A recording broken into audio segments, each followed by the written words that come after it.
All right. So this is the second phase of the interview. It's the Ron Edwards, the gamer part. Good enough. So, what are you playing right now? Right now.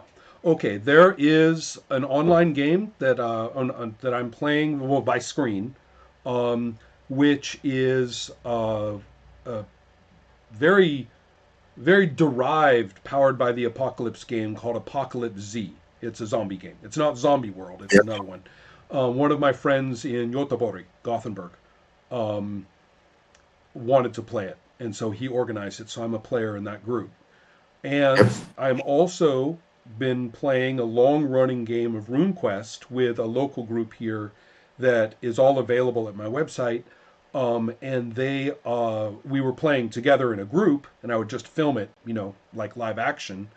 But since everybody is now living, Um, filtering a little more, and we are not gathering together in our public gaming space anymore, now we are playing by screen.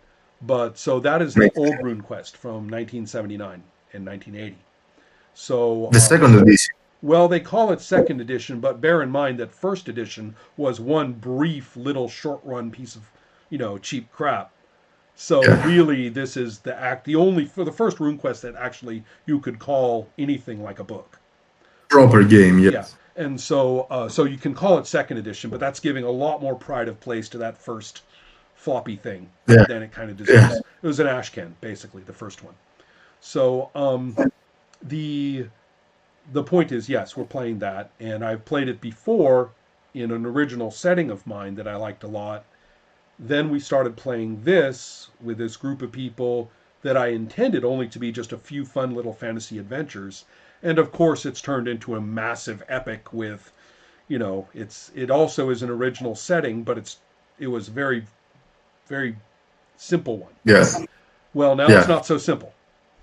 Right. Every game that goes beyond a few adventures, Right, if I, exactly. So now we have discovered our setting, which is fun, and so there's that. Now I am always these days helping or engaged in Champions Now, and another group of people here in Sweden is interested in playing that. But I have played many Champions Now games scattered around the world. Um, we have another question about champions now Sure, coming up. but those are In the a games while. I'm playing at the moment. But there are lots of others. In the last year of my own games, I've played a lot of Troll Babe and Slay with Me. Yeah. But the year before that, it was all Sorcerer, with all these groups. And so then for games that are not by me, I have engaged a lot with the games that I consult for.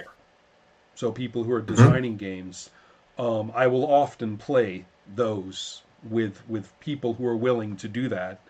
And so there have been many of them, too many to count. You have to go to Adepts Play and see my recordings and Yeah. things. But Yes. so if anyone's really interested in what I'm playing right now, if you don't mind a couple of weeks lag, then go to Adepts Yeah. Play because I typically post about everything I do or most of what I do. All right. So then I will post a link to the group as well, so that Okay. people can find it and see for themselves. Earlier, or rather, was it late last year? Late last year, I played some, or maybe about a year ago or so. Uh, I played some fifth edition Dungeons and Dragons, but frankly, there are only two versions of Dungeons and Dragons that I really enjoy playing, Which are which are 1977. It's called Dungeons and Dragons, and the primary author, although it says E. Gary Gygax, the primary author is actually a professor in the area at the time named Eric Holmes, or John Eric Holmes. yeah. Was it John? Anyway, initial J, Eric Holmes. And so that work, which only goes first through third level, it doesn't have anything else. Mm-hmm. It's one Oh little yeah. box. That's a brilliant, weird little piece of work that I love to play. Um, Another one is my twist on fourth edition, which I've written about quite extensively. So at Adepts Play, and you can see lots of examples of me playing it. And so those are the two that I really enjoy. All right, all right. So, do you think that fifth edition is good for the hobby? Hmm. Everyone has always asked me about what's good for the hobby. I find good for the hobby to be an extremely metaphysical and almost religious statement. What's good for a hobby at all? Well, I think, and I am skipping to a different question.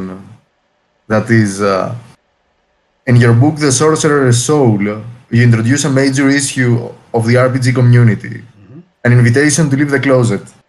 Why does role playing culture not talk about its primary defining activity? We talk about anticipating the experience, about buying and owning the games, and about playing them in the abstract, but rarely, if ever, about what we do while we actually playing them, their content that we create. The literal act of role playing is not part of game culture as we mainly discuss its trappings, the book, the system, industry gossip, rather than what happened during play. Even when we do discuss the play itself, more often than not, the content is incoherent. My guy did this, my guy did that, and then I got a natural 20. If role playing really was about what it sounds, then it's worthless and pathetic. Almost 20 years later, the aforementioned problem is reaching its zenith in social media. There are many Dungeons and Dragons groups on Facebook that I follow for various reasons. So I believe that you're quite opinionated on what is good for the hobby. I wrote about that in 1999, Yep. and the book was published in 2002 in February. But the that was for the first version. I wrote it for the first version of Sorcerer's Soul, and it was persisted in the book. Now, I don't believe you will find the words "good for the hobby" in there. I think you will talk No. about the. I was talking about the honesty of what we do, and also in terms of. So when I say worthless and pathetic, I was not talking about the larger culture's attention to us. I was talking Yeah. about you. And so yeah, I was very opinionated, and I still am. If you don't love what you do, and if you're not able to actually celebrate what you do with others, then screw you, right? I'm not interested. I mean, I agree with that. right. Well, the point is, we came up with a word. The forge was invented almost at the same time that I wrote that, and we had a section of the forge that we called actual play. Yep. Nobody had ever used that phrase before with that meaning, which is the same as that paragraph. Let's talk about what we actually do, whether it's superficial or deep, emotional or analytic, and just enthusiastic celebration, or very, very, Yeah. Deep very, very and dissecting. Doesn't matter. But the fact that we did it and that we are experiencing having done it and able to articulate whatever we want to about it, that was new. That was genuinely a new thing. And so the word actual play actually originates specifically from that activity. So the thing that I'm trying to get at is this: when you look at the way that role playing is presented online today, how much of it still has that authentic experience to it? How much authentic experience do we have with talented professional actors playing role players who are themselves role playing yeah, as performance art? Is that I what we're talking about? No, it's not. It's a creative professional act in terms of a marketable entertainment that you are providing to an audience, which is exactly what the people in question are trained to do, and very, very funny when they do it, very entertaining. But it's not role playing. It's nothing like what I was talking about in that paragraph. I And agree. and for uh, the same thing can go for a number of the other. I mean, what's the point if some celebrity plays Dungeons and Dragons or any other role playing game? Who gives a fuck? Building up the brand name. Right, but who cares? That's someone else's problem. That's whoever owns the brand. That's their interest. It's Yeah, not my interest. the one getting money in his pocket, right? Right. So, who cares? So great. Sure, I'm glad they're doing that and not, shooting up heroin, I suppose. Not that it's any of my Yeah. business. But so what? Um, now the then that's not necessarily contemptuous toward the people. If whoever is having a fun time playing with their friends, good, sure. But you are always left with this question. Come on, guys, there is more to it. Well, You are it's really more like this. What are people doing when they're yeah. enjoying themselves doing this? And I don't care who they are or what game it's with. What are they doing and what is it like to do it? And I will say that yes, compared to 20 years ago, you can find more of people presenting what I'm talking about publicly. You can find a lot more. And that's fantastic. It's a good example of something that I was trying to promote 20 years ago and it broke free, right? And is now dispersed in many, many, many different forms and perhaps has other centers of origin too of people doing this. That's fantastic. That's great.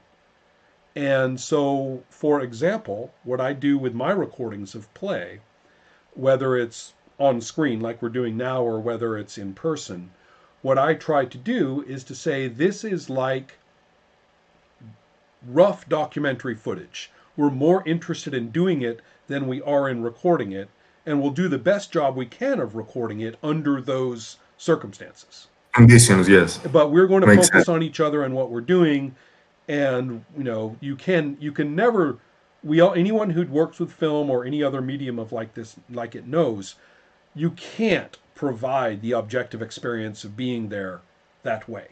You are going I to be agree. framing it. It's framed I in the agree. presentation.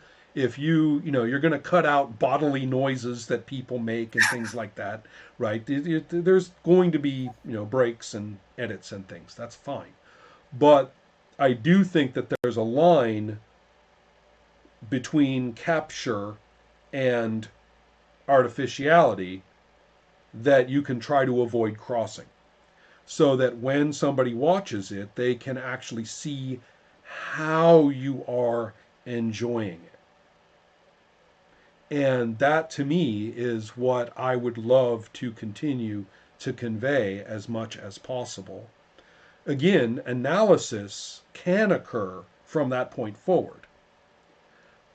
So therefore, I, yeah, so that's what if you're saying what I think is good for the hobby, well, I don't know if it's good for the hobby, but it's certainly good for us as humans okay. to It's an present and interesting talk about role perspective. playing in this way. That's a very interesting perspective. I've never thought about it, to be honest. Um, so this is another. One other thing about this good for the hobby business. Yes. What if every role playing company failed tomorrow? That would be bad, I Well, hold think. on. Every role playing company failed tomorrow, and all of the ordinary distribution of role playing games through stores, physical outlets, gave up, said, screw it, we're not selling those stupid things anymore. Now, do you think Well, people would continue to role play? let's Do you think they would continue to absolutely, design? Of course they would. absolutely. Now, it would be sad because less of us would see less of it. Yes, But precisely. that's the only good thing about having that structural thing. In other words, I don't care about the industry. I care about the activity.